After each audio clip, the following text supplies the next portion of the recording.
Hey, what's up, everyone? I just wanted to talk to you today a little bit about brass knuckles and why I believe that they are actually the perfect weapon for gamers. So, let's check them out a little bit. I went ahead and since the area that I live has recently legalized the sale and, well, not sell, but the carry of brass knuckles, so I went out and picked myself up authentic pair 100% brass knuckles and just had been messing around with them a little bit, and I'd like to just discuss how to use and what it basically feels like in the hand for the brass knuckles. So I actually have never used these before or whatever. Whoops, excuse me, the camera. But I've been playing around with them probably for, I'd say, like a week or so now.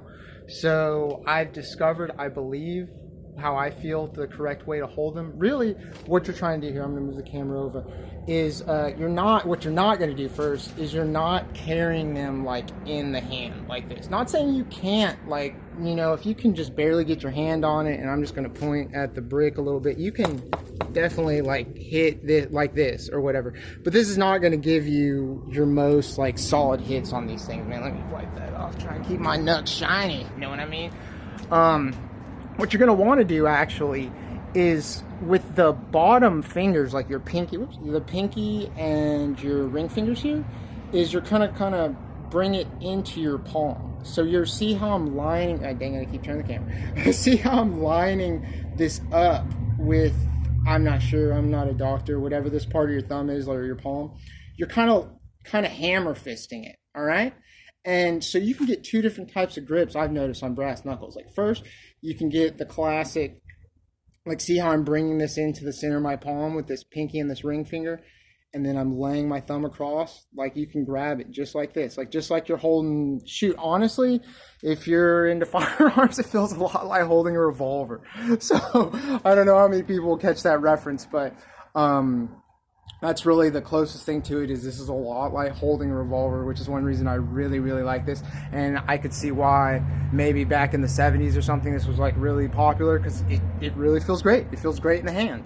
But yeah, so what you're going to want to do, again, bring these two fingers back, bring your thumb across, you can close it around here, or you can set it this way for kind of a hammer grip like I was talking about earlier.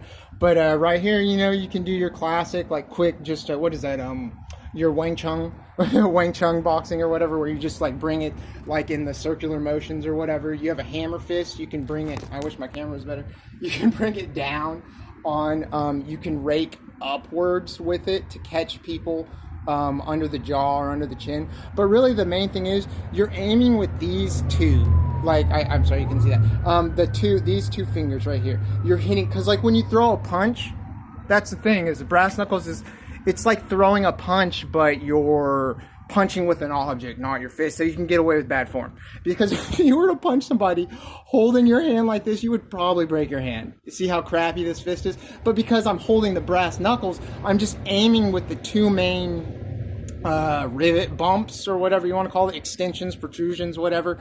But that's what I'm hitting with. So if you see, I'm trying to tilt the camera here, if you can see, like, I'm not sure what I'm shooting at, but like that, like bam, bam, bam. But I'm not going to obviously punch this wall and jack up this wall too much or whatever. But that's basically, quick nutshell, how to hold brass knuckles. And the next thing I will talk to you about are the materials they are made out of. And so we have, that was obviously the classic brass knuckle I had. This one is full steel, stainless steel. And this one right here is actually polymer. So the cool thing about stainless steel, I'll go back to the stainless, is that the stainless steel brass knuckles are actually, one, they don't rust.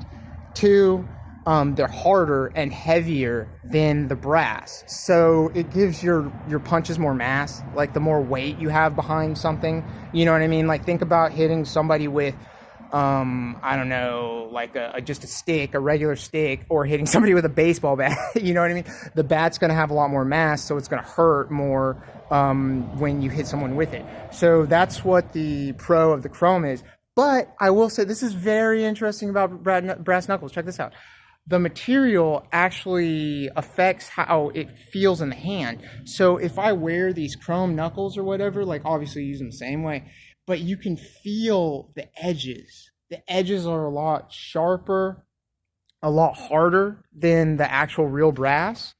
And then if we go to the polymer knuckles, oh man, these things suck. Don't get me wrong, they're great for concealment. That's really what, if you're somewhere you can't have, you know, like metal objects, it won't set off a metal detector or something. But man, wearing these things is horrible. It tears up your hands.